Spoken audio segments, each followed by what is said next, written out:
Hey everybody, welcome back to Everyman Prepping. And as you can see, I went with a background today of the world is on fire because the world is basically on fire. And we're going to concentrate this video on the Israel incursion into Gaza. What's that mean? Is it pushing us towards World War III? Some of the attacks that happened last night, we're going to talk a little bit about all of that. In fact, why don't we just go ahead and scoot on over here and you can look at some of the video going on. This is taken today. It's nighttime in Israel right now on Saturday, and this is some of the footage of the most recent bombings going on. They're hitting them hard again. The most intense bombings happened yesterday evening and through the day, and Israel made an incursion into the Gaza Strip, trying to take some land. I think what they're trying to do is not really, obviously it's not a beach, so they're trying to have a beach hold, beachfront. They're trying to get a foothold, let's call it that, into Gaza. They want to get a little place where they can take some land, station their troops, station the backup supplies, the medical, the triage, all that stuff. They want a little foothold into Gaza so that, as they go deeper into Gaza, they have someone to go back to. They don't have to go all the way back to the Israeli side. So, it was the heaviest bombing ever went on last night. They're using bunker buster bombs everywhere. They're trying to destroy both above ground and below ground. Then they sent some troops in. In fact, let me switch on over here and I can put on this video here. We'll just let this loop a bit in the background while we talk. But this is provided by the IDF, Israel Defense Force, of what went on last night. You can see the tanks are rolling in, taking up positions, firing, trying to get as much ground as they can to make that foothold. As Netanyahu pointed out, this is the second phase of the operation. Many countries are, calling for ceasefires, they're calling for negotiations and all this. But Israel says, we told them that we gave them a chance to do that. We told them, now we're going in. And they did last night. I don't know how much land they took. We'll look at a map a little bit later on here to see, where the positions are and what's going on. And, as you saw from the other video, bombings are still happening. So you can see lots of tanks, a lot of armor, a lot of vehicles went in last night to do what they did. And like I said, they used tons of bunker busting bombs to try to get those tunnels underground. Now, they don't have an infinite supply of those bunker busters. They're not, cheap to make. They're very expensive. How many do they have? Do they run out before they go through the 500 or so kilometers of tunnels over there in Gaza? I don't know. It's going to be very tough fighting. And that city fighting, urban combat, door to door or cement pile to cement pile now because they've decimated most of it. It's going to be very slow. You have to be methodical. It's probably going to be very bloody. There is small arms fire going on. You'll see that Hamas is claiming they took out some tanks and other stuff, which I'm sure they have because, they're not, just sitting there taking it. They are fighting back. But let's get on to a couple of the stories here as we talk a little more, as we get kind of this brief on what's going on here. And this article is from RT, Russian Times. I found it very interesting. I don't know how much I really believe this or not. This is one of the Hamas higher up in the group. And his name is Ali Barakek, and he's in the leadership. And he said that they didn't expect much of a response from the U.S. It says, the Israeli response, yes, we expected that. But what we're seeing now is the entrance of the U.S. into the battle, and we didn't count on this. I don't know if I really believe that. How could they not count on the U.S. going in? They had to know that we were going to enter with Israel, one of our, the biggest ally in the area, one of the only allies in the area. So I'm not sure how they really thought. I don't know if this is just a ploy or a tactic or not, but I found this very interesting, so I thought I'd point out. I don't think I believe this at all. I think they had to think the U.S. was going to get involved. But moving on from there, let's as this reloads here, this is kind of a time frame. It's not from Fox News here, and this talks about they're going after Hezbollah in the north. I'm actually surprised we haven't seen more rocket attacks from Hezbollah since Israel went into Gaza. Maybe they're planning something. I don't know. Maybe they're waiting for Israel to go deeper in. Once you get so far in, it's hard to get back out also. So once they see that Israel is committed all the way into Gaza, maybe that's when Hezbollah fires up. I don't know, but let's go with that. Let's continue on here. As we do this, please hit that like button. It really helps get the message out to people. Really helps spread the video. Gets past the YouTube algorithm and all that. Comment on the video. Put any comments below. What are you seeing? What do you think is going on? What's your opinion of the whole situation? Any of that stuff, is great to have a conversation down below. Subscribe if you haven't done so, and ring that bell. share it video on, YouTube, I mean, not YouTube, Twitter, X, Facebook, whatever. Anyway, we see here this is Israel says it's striking Hamas targets in Gaza as Netanyahu announced the second stage of the war. And he came on, he did say that this is the second stage. We're now going in. It's kind of a repeat of what his speech was 2 days ago. He's just kind of saying it again. This is something big that came up. Elon Musk says that he will provide his Starlink in support of internationally recognized aid organizations within Gaza. Now, Israel freaked out over this, saying, I have it down here, or is it out here? It says here that Starlink will support connectivity to internationally recognized aid organizations. The announcement drew criticism from Communication Minister of Israel, who responded with, quote, Israel will use all means at its disposal to fight this. I don't know if that means taking them out. I don't know what that exactly means, but they're very not happy because of what it says here in the next quote. Hamas will use it for terrorist activities. There's no doubt about it. We know it, and Musk knows it. Hamas is ISIS. And he goes on from there, but I don't know if the government said, hey, Elon, if you don't supply this to aid organizations, we're going to cut off your space launch permits. We're not going to do the contracts. I don't know what they said, but maybe he just volunteered and thought he's helping out. But Israel not liking this too much, that they're going to give communications, because I think they're right. I think Hamas will take it over and use it to communicate, get intel, all that good stuff. And then we have here, the NATO ally praises Hamas as freedom fighters, condemns Israel as a war criminal. I'll give you one guess, right in the comments below. Who do you think they're talking about here?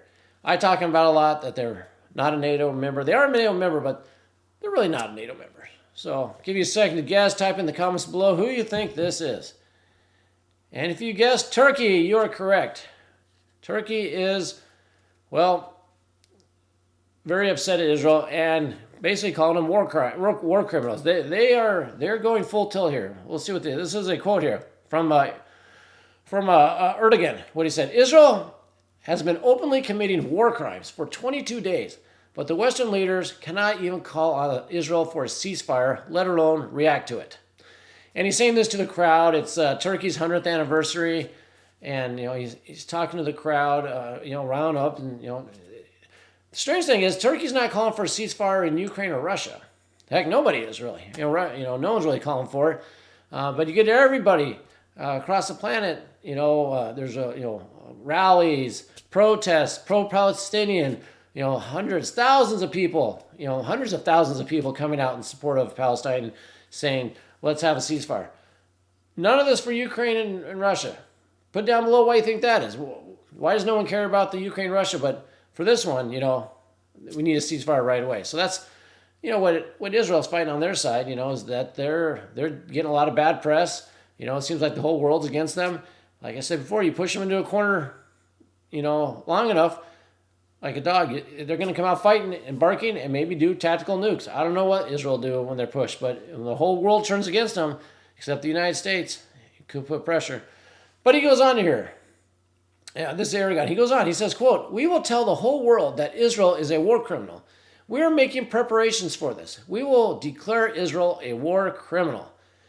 I don't know what you mean by preparations for this or what they're going to do, but not too much of an ally there, that's for sure. And not only that, Israel recalled all their diplomats from Turkey today. They're bringing them all home.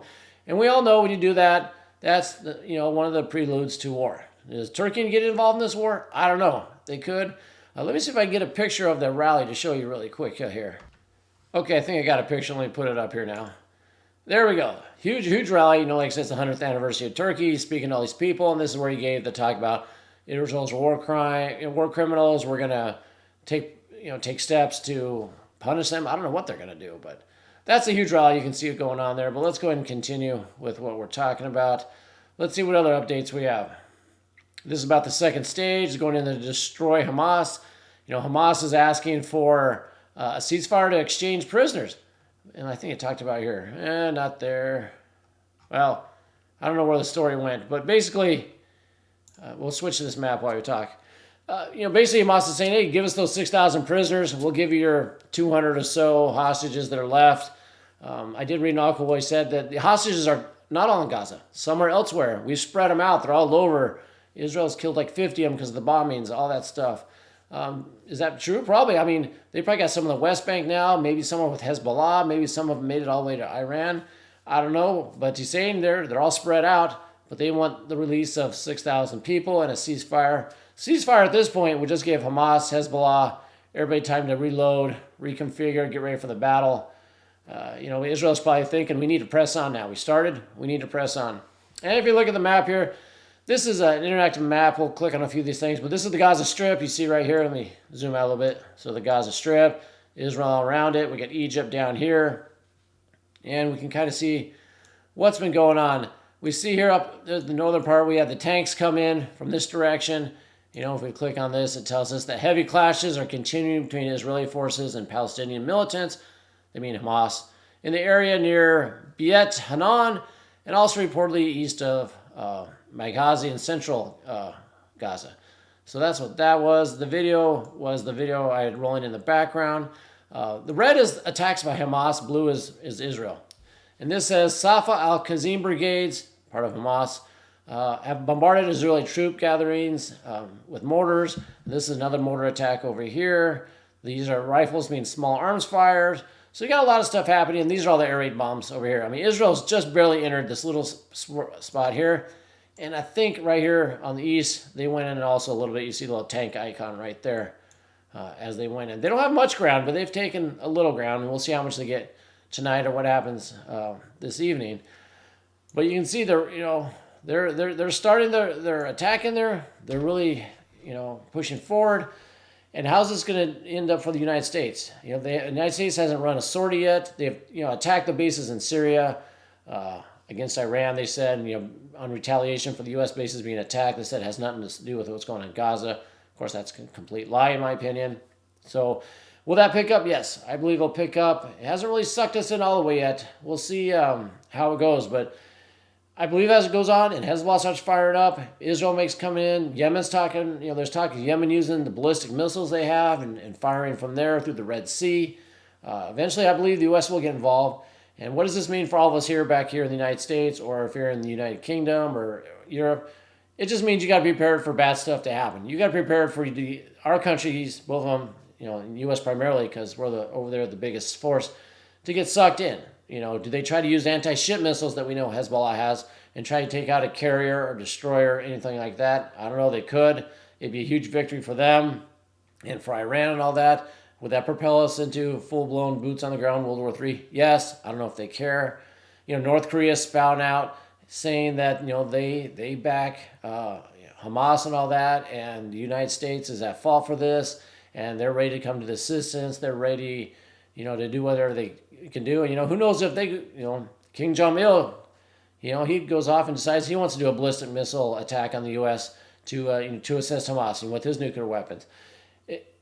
It's at one of the biggest inflection points for the country right now that's probably been in decades and decades. Before the Vietnam War, Korean War, all that is the closest we are to a major conflict is right now, depending on how this goes in the next few days.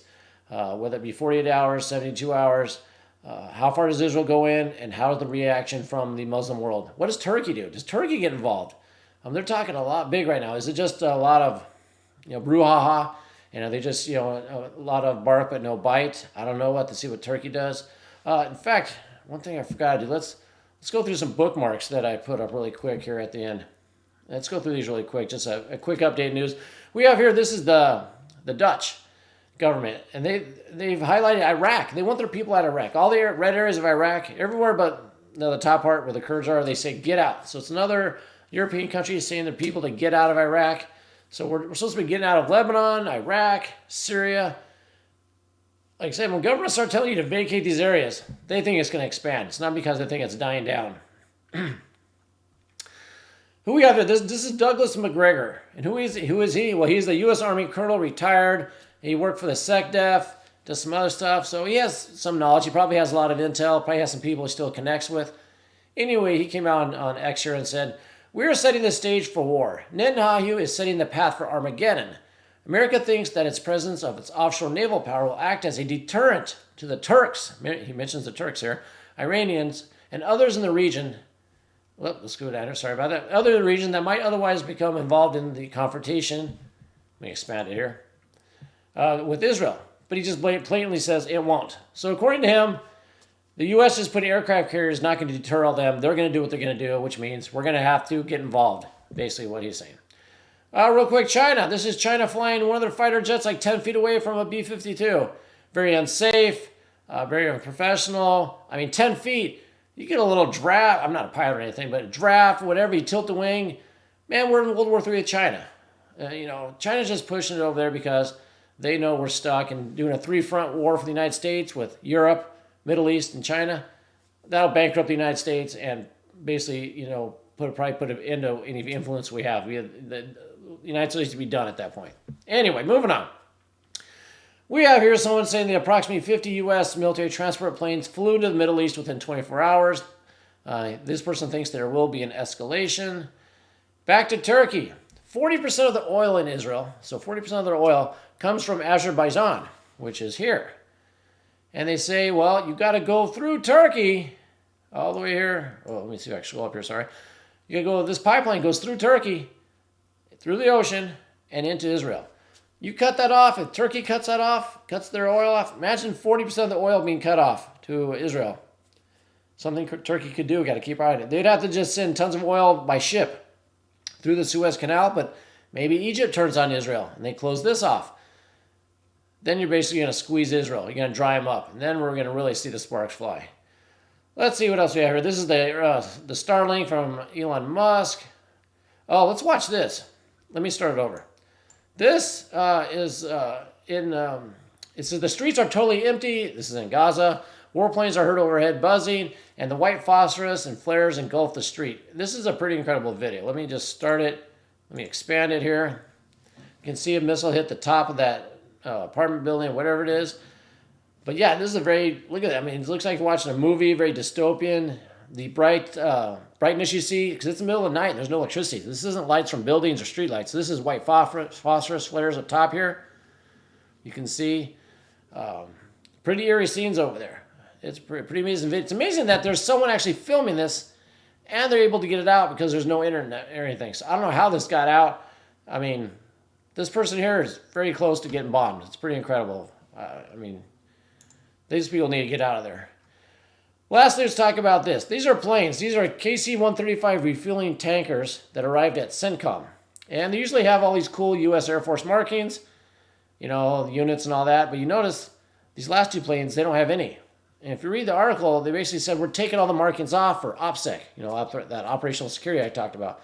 Probably so when they're flying up and, their transponders off, but, Russia sends a plane up or so on, they see there's no markings. They say, well, is that the United States? Is that another country? It's just very interesting that they're flying with no markings up there. I don't know. But back to this, what we were talking about. What do we do? You need to get ready for it to get, if we enter World War III, you need to get ready for that. Don't be surprised. Don't be caught off guard if, the United States starts doing bombing runs over Hamas or over Jordan or into the Golan Heights or, into Iraq, Iran. I wouldn't be surprised if any of that happened. Don't let it surprise you. But then the normies out there are going to panic.